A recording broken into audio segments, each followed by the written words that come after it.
بسم الله الرحمن الرحيم. قال الله تبارك وتعالى في كلامه المجيد والفرقان الحميد: أعوذ بالله من الشيطان الرجيم، بسم الله الرحمن الرحيم. أينما تكونوا يدرككم الموت ولو كنتم في بروج مشيدة.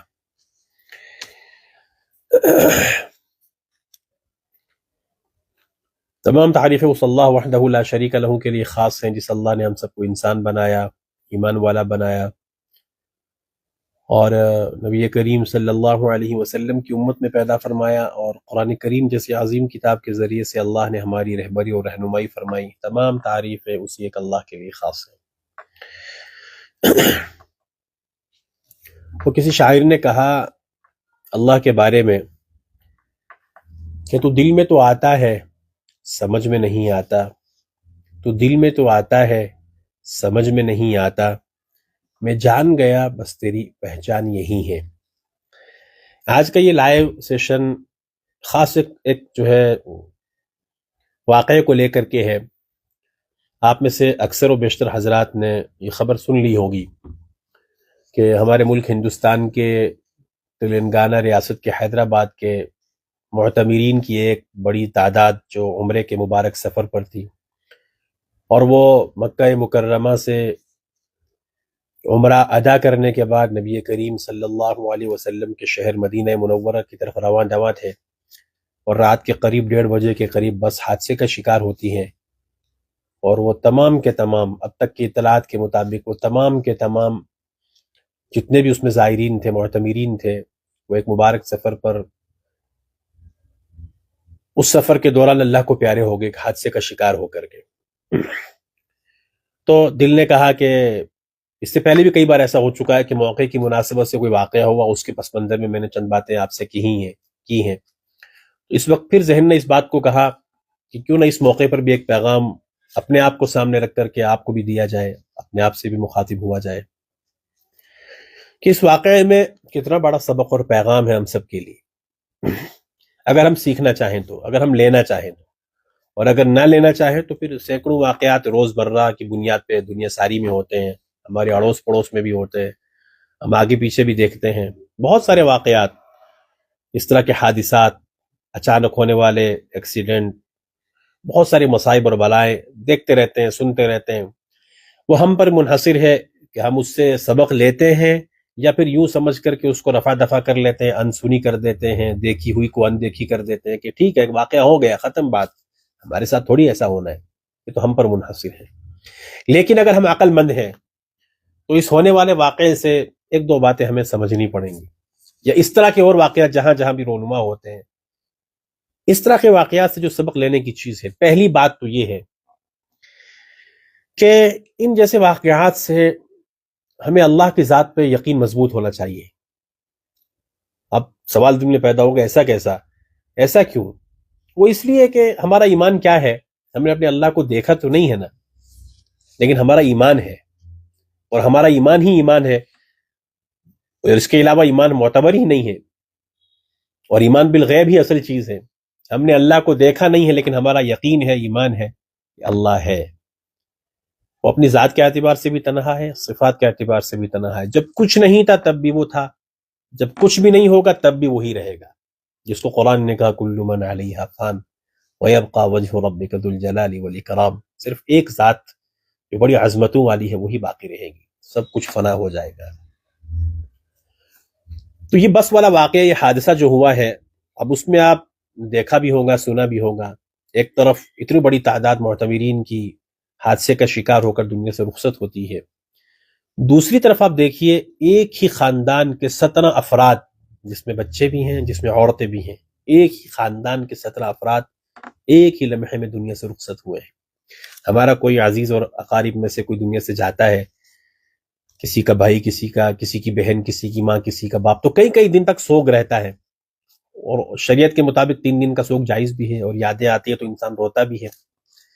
لیکن ایک لمحے کے لیے سوچیے ہمارا یا کسی کا بھی ایک آدمی دنیا سے جائے تو کیفیت کیا ہوتی ہے، جن کے 17 ایک ساتھ دنیا سے گئے ان کے اوپر حالات کیا ہوں گے، ان کے گھروں میں ماتم کی کیا صورت ہوگی، وہ ایک الگ ٹاپک ہے، اس کو ہم بیان بھی نہیں کر سکتے ہیں، وہ کیفیت کو کوئی سمجھا بھی نہیں سکتا ہے۔ لیکن یہاں جو بات سمجھنے کی ہے وہ یہ ہے کہ ان جیسے واقعات سے نا ہمیں یہ بات اپنے دماغ میں بٹھانی چاہیے کہ اللہ تبارک و تعالی بے نیاز ہے. اللہ تبارک و تعالی وہ جس کو ہم عرف عام میں کہتے ہیں نا بھائی اس کو کسی کی پڑی نہیں ہے، تو اللہ تبارک و تعالی بے نیاز ہے. اللہ کو کسی کی پرواہ نہیں ہے. اللہ تبارک و تعالی کو اس کا کوئی ڈر نہیں ہے. بات سمجھانے کے لیے کہہ رہا ہوں کہ بھئی اتنے سارے لوگ ایک ساتھ مر گئے، وہ دنیا سے چلے گئے، تو کیا اللہ کی شان کبریائی میں کوئی فرق آ جائے گا؟ بالکل بھی نہیں. کیا ساری دنیا والے مل کر کے کوئی بغاوت کر جائے اللہ کے خلاف تو کیا اللہ کی شان میں کوئی نقص آ جائے گا؟ بالکل بھی نہیں. اسی لیے کہا جاتا ہے نا کہ ساری دنیا اگر متقی بن جائے، پرہیزگار بن جائے، تب بھی اللہ کے جو شان کبریائی ہے اس میں ذرہ بھر بھی اضافہ نہیں ہوگا. جیسا تھا ویسا ہے، وہ جیسی اس کی شان ویسا ہے. اور اگر ساری دنیا اللہ کی بغاوت پر اتر آئے تب بھی اللہ تبارک و تعالیٰ کی جو شان ہے اس میں ذرہ بھر بھی کمی نہیں ہوگی. تو اللہ تعالیٰ بے نیاز ہیں. بے نیاز ہونے کا مطلب یہ ہے کہ جیسے اس واقعے میں آپ دیکھ لیجئے، اس کا حکم تھا، چونکہ ہمارا ایمان ہے جو بھی دنیا میں جو چیز بھی رونما ہوتی ہے، جو واقعہ بھی ہوتا ہے، وہ اللہ کی مشیت سے ہوتا ہے. یہ حادثہ اس عمرے کے مبارک سفر پر ان تلنگانہ اور حیدرآباد کے لوگوں نے دیکھنا تھا، ان کے ورثاء نے اس غم کو سہنا اور برداشت کرنا تھا. تو اللہ تبارک و تعالیٰ نے اس مبارک سفر میں اللہ تبارک و تعالیٰ نے ان کو یہ واقعہ، یہ حادثہ ان کو دکھایا. اور اس کے پیچھے سبق یہ ہے سارے عالم اسلام کے لوگوں کے لیے بطور خاص اور بالعموم ہر ایک انسان کے لیے اس میں سبق یہ ہے کہ عقل مند وہی ہے جو دنیا میں جیتے جی اپنے اللہ کو پہچان لے. ایک ذات ہے وہ کہ جو ہمیں نظر تو نہیں آتی ہے، لیکن اس نظام کائنات میں عمل دخل اسی کا ہے. وہ جب چاہتا ہے کسی کو عزت دیتا ہے، جب چاہتا ہے کسی کو ذلت سے ذلیل کرتا ہے، جب چاہتا ہے کسی کو فراخی کے ساتھ رزق دیتا ہے، جب چاہتا ہے کسی کے ساتھ اس کی روزی کو تنگ کر دیتا ہے، اور جب چاہتا ہے کسی کو زندہ کرتا ہے، اور جب چاہتا ہے کسی کو موت دیتا ہے. یہ قرآن کریم کی آیت پہ ذرا غور کیجئے نا. اللہ تعالیٰ مجھ سے اور آپ سے کہہ رہے ہیں کیف تکفرون باللہ، مخاطب ان لوگوں سے ہیں کہ وہ لوگ جو اللہ کو مانتے نہیں ہیں، تم کیسے اللہ کا انکار کرتے ہو؟ کیوں اللہ کا انکار کرتے ہو؟ ذرا غور تو کرو. کنتم امواتا، تم تو کچھ بھی نہیں تھے. جیسے ہم انسان اپنے آپ پر غور کریں کہ میں پیدائش سے پہلے کہاں تھا، کچھ بھی نہیں تھا، میری کوئی حیثیت ہی نہیں تھی. ہر ایک انسان اس کو غور میں لائے. قرآن کہتا ہے کنتم امواتا، تم کچھ بھی نہیں تھے، فاحیاکم، پھر اس نے تمہیں زندہ کیا. تم ماں کے پیٹ کے راستے سے دنیا میں آئے ہیں، بچے تھے، پھر جوان ہوتا ہے، پھر بوڑھا ہوتا ہے، پھر دنیا سے رخصت ہوتا ہے. تو پھر قرآن نے کیا کہا؟ ثم یمیتکم، پھر وہ اللہ تمہیں موت دے گا.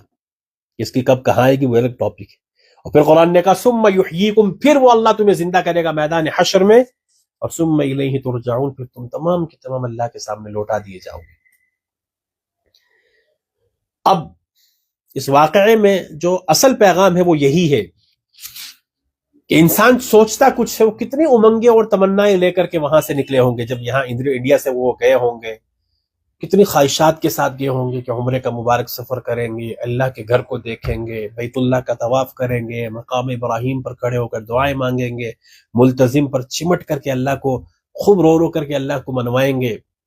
اور پھر مکہ مکرمہ سے وہ کتنی تمنائیں لے کر کے عمرہ ادا کرنے کے بعد پیارے آقا صلی اللہ علیہ وسلم کے شہر مدینہ منورہ کی طرف رواں دوا ہوں گے. اس کیفیت کو وہ سمجھ سکتے ہیں وہ لوگ کہ جنہیں اللہ نے یہ سعادت بخشی ہے، کہ جو یہ سفر کر چکے ہیں. کہ جب مکہ مکرمہ بھی انسان کو بڑا انسان کو اللہ کی محبت کا ایک جوش و جذبہ ہوتا ہے، لیکن جو سفر مدینہ منورہ کا ہوتا ہے نا، تو وہ ایک مومن کے لیے عجیب سفر ہوتا ہے. دل میں ایک ایسی عجیب گھڑن تمنا اور تڑپ ہوتی ہے کب آئے گی وہ گھڑی کہ میں آقا کے شہر پہنچوں گا اور سب سے پہلی میری نظر آقا کے گنبد خضرا پر پڑے گی. اور وہ کتنی سعادت بری گھڑی ہوگی کہ میں آقا کے روضہ اقدس کے سامنے کھڑے ہو کر کے ان گنہگار آنکھوں سے آقا کے روضے کو دیکھوں گا، اور ان گنہگار زبان سے آقا کے اوپر سلام پیش کروں گا، اور آقا میرے سلام کو سنیں گے. کتنی تمنائیں رہی ہوں گی. لیکن کیا ہوا؟ رات کا 1:30 بج رہا ہے. ایک طرف تمنائیں ہیں کہ صبح ہوگی تو ہم مدینہ پہنچیں گے اور وہاں جا کر یہ سب کچھ دیکھنا نصیب ہوگا. ایک طرف بندے کی یہ چاہتے ہیں، اور دوسری طرف میرے اللہ کا غیبی نظام کام کر رہا ہے کہ تمہاری خواہش یہ ہے نا کہ تم مدینہ پہنچو گے اور وہاں جا کر کے آقا کے روضے پر کھڑے ہو کر کے سلام پیش کرو گے. یہ تمہاری چاہت تو ہے، لیکن ہوتا وہ ہے جو اللہ چاہتا ہے. اور اللہ تعالیٰ کیا فرماتے ہیں؟ تم بغیر اللہ کے چاہے تو کچھ چاہ بھی نہیں سکتے. وما تشاؤون الا ان یشاء اللہ رب العالمین. تمنائیں اپنی جگہ پر، لیکن راستے میں کیا ہوتا ہے؟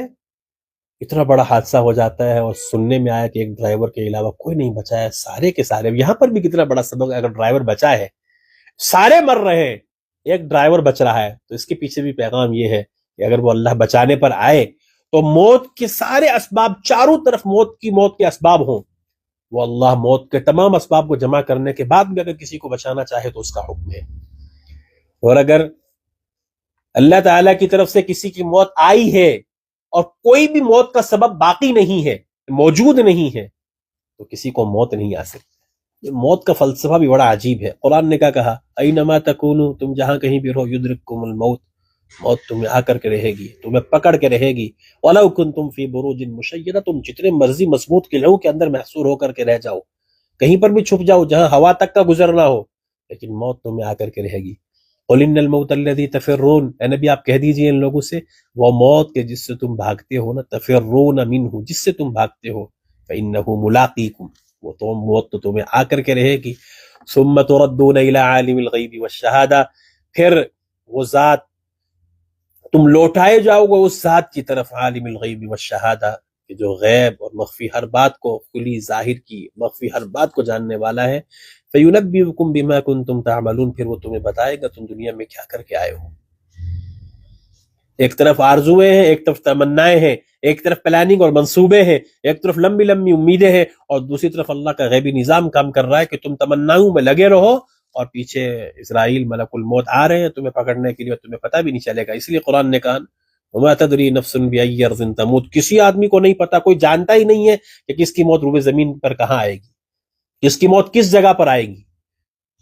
اور پھر ہمارا حال یہ بھی تو ہے نا، ہم اگر مگر کے ذریعے سے اللہ کی تقدیر کو چیلنج کرتے ہیں. حدیث میں آتا ہے نا فإن لو تفتح عمل الشیطان، یہ جو اگر مگر ہے نا، جس کے لیے عربی میں لفظ لو استعمال ہوتا ہے، جس کو ہمارے ہاں کہتے ہیں اگر میں ایسا کر لیتا، اگر وہ وہاں نہ گیا ہوتا. جیسے ہمارے یہاں کسی کا انتقال ہوتا ہے، اگر کسی نوجوان کا بائک حادثے میں انتقال ہوتا ہے تو وہ نالائقیاں جو آج کے نوجوان کرتے ہیں وہ الگ ٹاپک ہے، لیکن اگر جس کی جیسے موت لکھی ہے ویسے ہی آنی ہے موت. تو ہمارے ہاں کیا کہا جاتا ہے؟ اگر وہ بائک لے کر کے نہ گیا ہوتا تو ایسا نہ ہوتا، اگر وہ سردی میں اس طرف نہ گیا ہوتا تو ایسا نہ ہوتا، اگر وہ ایسا کر لیتا تو ایسا نہ ہوتا. یہ سب ہماری طرف سے اور یہ شیطان کا عمل ہے. جو کچھ بھی ہوتا ہے وہ اللہ کی تقدیر سے ہوتا ہے. ان معتمرین کی عمرہ کرنے والوں کی موت اللہ نے مدینہ کے قریب لکھی تھی اور اس حادثے میں لکھی تھی. اور ہمارا ایمان، بلکہ ایک ہر مومن کا ایمان اسی بات پر ہونا چاہیے کہ جو اللہ چاہتا ہے وہی ہوتا ہے. تو جب اللہ چاہتا ہے وہی ہوتا ہے، اور اللہ اتنا بے نیاز ہے، اس کو کسی کی پرواہ نہیں. بچے معصوم بچے بھی تھے اس معتمرین میں.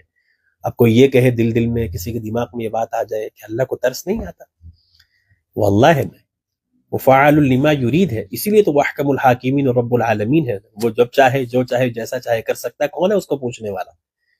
کیا اس نے، اللہ تعالیٰ نے فرعون کو نہیں پکڑا؟ انا ربکم الاعلی کہنے والے کو اللہ تبارک و تعالیٰ نے اس میں جو ہے پانی میں نہیں غرق کیا. پھر قارون کو اس کے جو ہے خزانے کے ساتھ اللہ نے زمین میں نہیں دھسایا. بڑی بڑی قوموں کو من اشد منا قوہ کا نعرہ لگانے والی قوموں کو اللہ نے جو ہے نا ہمیشہ کے لیے ذلیل و رسوا نہیں کیا. کیسی قوموں کو اللہ تبارک و تعالیٰ نے ہلاک کیا. اللہ کو اس کا اختیار ہے.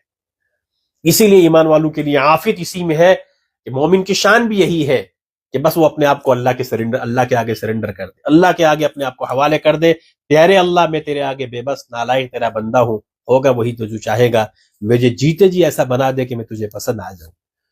تو مومن کی پہچان یہی ہے. اس لیے پہلا پیغام مختصراً یہی ہے، اللہ کے فیصلوں پر راضی رہنے کی عادت ڈالیے، اور جو ہوتا ہے وہ اللہ کے حکم سے ہوتا ہے. اور دوسرا پیغام یہ ہے کہ موت کے فلسفے کو سمجھنے کی کوشش کریں، اور اس دنیا کی زندگی کو ویسا گزارنے کی کوشش کریں جیسے اللہ تعالیٰ چاہتے ہیں. اور اللہ تعالیٰ کیا چاہتے ہیں ہمیں نبی کریم صلی اللہ علیہ وسلم نے اپنی زبان مبارک سے اس کو بہت کثرت کے ساتھ اور وضاحت کے ساتھ بیان کیا ہے.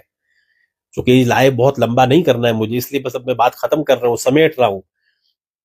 اس موقع پر صحیح بخاری میں حضرت علی رضی اللہ تعالیٰ عنہ کا ایک قول ہے جو میں آپ کو سنائے بغیر دل نہیں کرتا کہ بات کو ختم کروں. حضرت علی رضی اللہ تعالیٰ عنہ نے فرمایا کہ اس دنیا میں بہت سے ارتحلت الدنیا مدبرتن، یہ دنیا تم سے نا پیٹھ پھیر کر کے جا رہی ہے، اور آخرت تمہاری طرف منہ کر کے آ رہی ہے. تو حضرت علی فرمایا کرتے تھے کونوا من ابناء الاخرہ، کہ تم آخرت کے بیٹے بنو، ولا تکونوا من ابناء الدنیا، دنیا کے بیٹے مت بننا. یہ حضرت علی فرماتے ہیں. اور پھر حضرت علی رضی اللہ تعالیٰ عنہ فرمایا کرتے تھے کیوں؟ فَإِنَّ الْيَوْمَ عمل ولا حساب، کہ آج عمل کا موقع تو ہے، حساب کا دن نہیں ہے. آج عمل کر سکتے ہیں، کوئی حساب لینے والا نہیں ہے. اور حضرت علی نے فرمایا وغدن حساب ولا عمل، کل حساب ہوگا تمہارا میدان حشر میں، اس وقت عمل کی گنجائش نہیں ہوگی.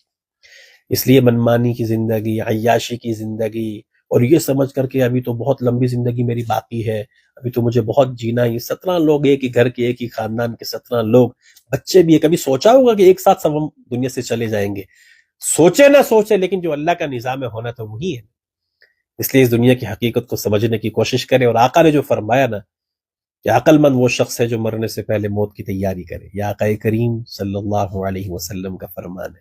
یہ آئے روز حادثات ہمیں بتاتے ہیں. کبھی ہم کسی کے بارے میں سنتے ہیں جی چھت سے گر گیا مر گیا، کسی کے بارے میں سنا بائک ایکسیڈنٹ میں مر گیا، کسی کے بارے میں سنا رات کو سویا تو صبح اٹھا ہی نہیں، کسی کے بارے میں سنا کہ بس بالکل ٹھیک ٹھاک تھا، وہاں سے درد نکلا ہاسپٹل میں گئے تو کہانی ختم. یہ سب چیزیں کیا بتاتی ہیں؟ کہ ہر ایک کی یہ گھڑی آنے والی. اس لیے عقل مند وہ نہیں ہے جو بڑے بڑے پلاننگ منصوبے بنا کر کے زندگی کو انجوائے کرنے کے نام پر بہت کچھ کرتا رہے. نہیں، عقل مند وہ ہے جو ان تمام چیزوں کو، دنیا جینے کی جگہ ہے، یہاں جینا ہے، اسباب اور وسائل میں اس کو جمع بھی کر سکتے ہیں، کوئی دقت نہیں ہے، لیکن دنیا کو دنیا سمجھ کر کے جینا ہے، ہمیشہ کے لیے نہیں. اسی لیے وہ کہا نا کسی نے، جگہ جی لگانے کی دنیا نہیں ہے، یہ عبرت کی جا ہے، تماشا نہیں ہے. تو اس بس حادثے میں اسی کو مثال کے طور پہ پیش کرتا ہوں. کتنا بڑا سبق اور واقعہ اگر ہم لینا چاہیں، اتنے مبارک سفر پر بھی تھے لیکن پھر بھی اللہ کا حکم تھا تو معاملہ ختم. اس لیے اسی بات کو مد نظر رکھتے ہوئے دو باتیں پھر خلاصے کے طور پر دو باتیں کہہ دیتا ہوں. اللہ کے فیصلے پر راضی رہنے کی کوشش کریں، اللہ کی تقدیر کو سمجھنے کی کوشش کریں. جو ہماری مشیت وہ ہماری مشیت ہے، لیکن ہوتا وہ ہے جو میرا اللہ چاہتا ہے.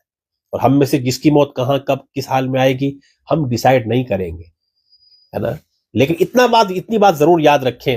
ہاں، نبی علیہ السلام کی ایک حدیث کی روشنی میں بات کہہ کے بات ختم کر دیتا ہوں. آقا کریم نے فرمایا تم جیسی زندگی گزارو گے نا ویسی تمہاری موت آئے گی. یعنی اگر ایمان اور اعمال صالحہ والی موت چاہتے ہیں تو ایمان اور اعمال صالحہ والی زندگی گزارنی پڑے گی.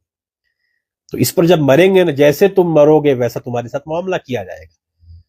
تو اخیر میں دعا ہے کہ اللہ تعالیٰ ان تمام مرحومین کی، اللہ ان کی یقیناً مبارک سفر پر تھے، عمرہ بھی کر چکے تھے اور آقا کے شہر میں جا رہے تھے، تو اللہ کی ذات سے کامل امید ہے کہ اللہ ان کو بخش دیں گے، بلکہ ان کے درجات بلند کریں گے. ایک تو مبارک سفر، پھر شہادت کا مقام. یقیناً اللہ کے ہاں ان کے لیے بہتر فیصلہ ہونے والا ہے. اور جو ان کے پیچھے پسماندگان ہیں، اب ایک 17 آدمی ایک خاندان کے، تو پیچھے جو بچے ہوں گے ان پر کیا بیت رہی ہوگی. ہم اللہ سے ان کے لیے تعزیت مسنونہ پیش کرتے ہیں. اور دوسری بات یہ کہ اللہ سے ان کے لیے صبر جمیل کی دعا مانگتے ہیں. اللہ ان تمام کو صبر جمیل عطا فرمائے. صبر کرنا بہت مشکل ہوتا ہے، لیکن بہرحال اللہ ان کو صبر دے، ہمت دے اور طاقت دے کہ اس غم سے وہ باہر نکل سکے.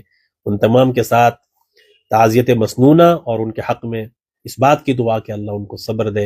اور حادثات کی موت سے پناہ بھی مانگنی چاہیے. وہ شہادت کے درجے پر پہنچے، لیکن یہ بات بھی یاد رکھیں کہ ہمیں حادثات کی موت سے اور اچانک آنے والی موت سے ہمیشہ اللہ سے پناہ مانگنی چاہیے. اچانک آنے والی موت اس لیے پناہ مانگنی چاہیے کہ ہمیں پتہ نہیں موت آ گئی ہم توبہ بھی نہ کر سکے. اس لیے اللہ سے مانگنا چاہیے اللہ اس حال میں موت آئے کہ تو ہم سے راضی ہو اور ہم تجھ سے راضی ہو، اور ہم توبہ کر کے تمام معاملات کو اپنے آپ کو سمیٹ کر کے اللہ پھر تیرے پاس پہنچے. اور دوسرا حادثات کی موت سے بھی ہمیشہ اللہ سے پناہ مانگنی چاہیے. اللہ تعالی ہم سب کو جب تک ہم زندہ ہیں اللہ ہمیں اسلام پر رکھے، شریعت و سنت پہ رکھے، اور وقت مقرر پر جب ہماری موت آئے نا تو اللہ تعالی ہم سب کو ایمان کامل پر موت عطا فرمائے. اپنے دعاؤں میں یاد رکھا کریں. جزاکم اللہ خیرا.